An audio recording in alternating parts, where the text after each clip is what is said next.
Netflix especially hasn't just changed the way we watch television, it's changed how we create and how we tell our stories. And you conceived this idea 20 years back as a feature film, and today it makes for 30 hours of one of the most riveting television, and now actually 40 hours. 40, yeah. 40 hours of one of the most riveting television show we have.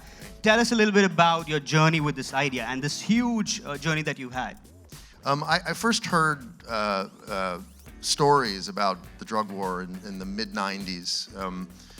Communism had sort of gone away as the enemy that it was for so long, and all of a sudden this thing that had transformed America called crack cocaine had sort of taken such a toll, and it was a problem that we had ignored, and there weren't a lot of stories about it. There was sort of the typical Latin American drug lord who would show up in a Jack Ryan movie or some maybe a episode of Miami Vice, but it hadn't really been examined. And so I started to develop it as a film. And what I realized about movies versus television is that in a 2-hour format, you can't really get to know a character in a way that you could see him as anything but bad. And the reality is it's much more complex than that. And so the characters that we depict, first Pablo Escobar, then the Cali cartel, and now Felix Gallardo and the Guadalajara cartel, there's a certain complexity that can only be achieved in the longer format. No, I totally agree with you, because that was going to be my next question. I love Pablo. Okay? Yes, like, you're supposed to. It's strange. I want him to be my friend. I wanted him to win. Like, it was strange. And I was sitting in my room thinking, am I crazy? Like, is this wrong? I like the bad guy. But it was not just me. It was everyone. So, how much of that was put down to design? Did you... Our goal is always to humanize these characters. The mistake that we make is to think that any of these people are purely monsters. They're not. Like they're empathetic monsters. They have to be. They have to actually show that they are the product of their environment, the economic disparity, corruption, the endless appetite for cocaine that America represents.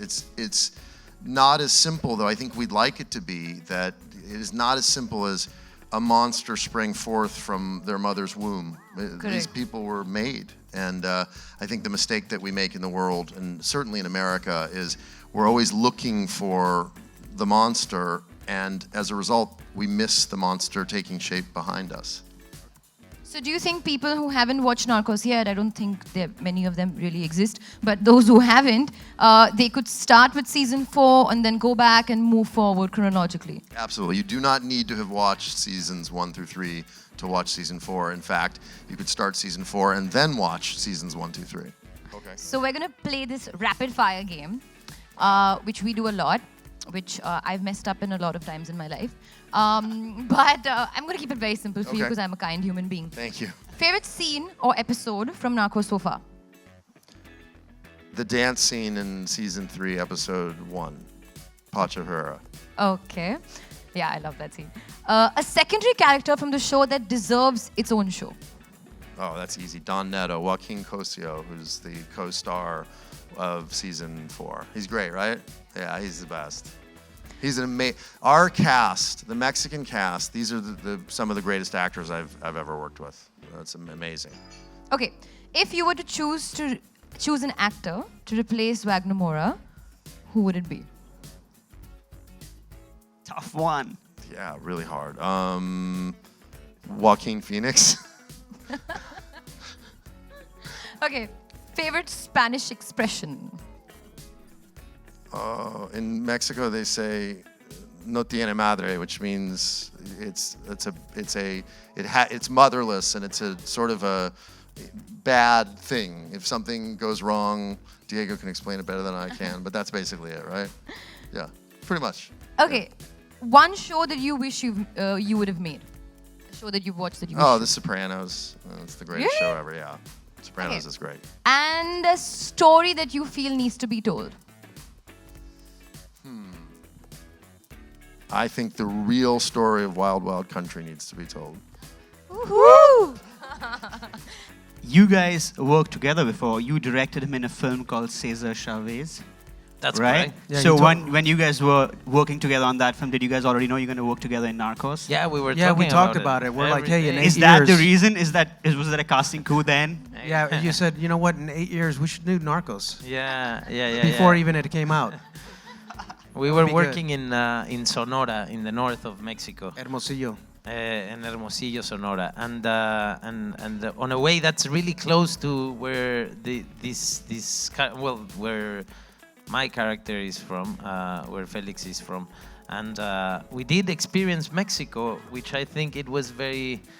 I mean, we saved you a lot of money and time, I guess, because Michael and I were in the north of Mexico, in the fields of Mexico, where this story would have happened, you know, and recreating the 70s, which is the exact time where, you know, where this whole organization starts to grow, you know, and to. Yeah. And back then, he was telling me what to do for 5 months. And then, you know, in this one, he was trying to tell me what to do for 8 months as a character. And eventually, Eric, you plan to take hopefully season 5 closer to present. Are we going to come, because this war on drugs is never going to end. It's gonna be a an season 5? endless war. I can neither confirm nor deny that it's season 5 I think or whether no. Is that a no comment we moment? can't- I can confirm. They told me yesterday. I got a call. And a very special phone I have, and they said if it's a success in India, we will have. All right, We're counting on it's all on to of us. you. There Can you I go. have That's that true. special phone, please? Yes. I would like to receive some special calls. I see what you have there. Yeah. So we can talk on November 17th. It made us really happy that you have this connect to India. So it's like, you know, we're a little bit like, oh, you know us? Like, tell us about it. All you the know? religious people are going to watch this show because you follow a spiritual leader in India. So talk about it.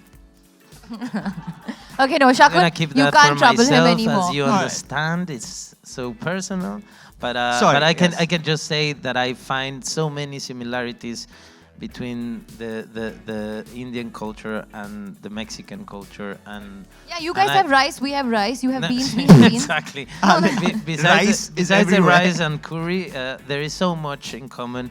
The contrast you live when you go out, and the richness in terms of the cultural diversity is amazing, and it feels like being home here.